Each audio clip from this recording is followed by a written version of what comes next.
Guys good morning.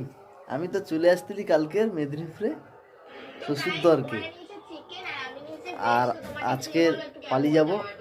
সকাল সকাল একদম ভোর ভোর উঠে পড়েছি।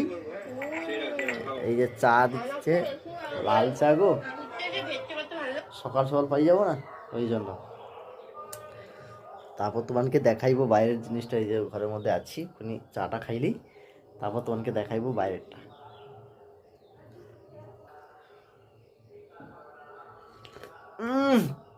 প্রচুর মিঠা গো, কত চিনি দিচ্ছে, পুরা চাটা পুরা শেষ করে দিচ্ছে গো।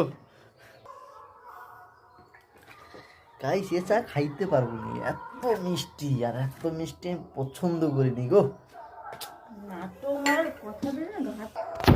তোমার মানকে আমি বাইরের দৃশ্যটা দেখাই দিই কিরকম।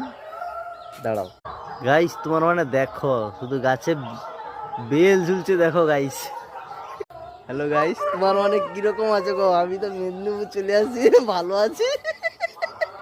আর দেখো টিম, দেখো শুধু আমার বাড়ি যাবো বলে টিম শুধু দেখো।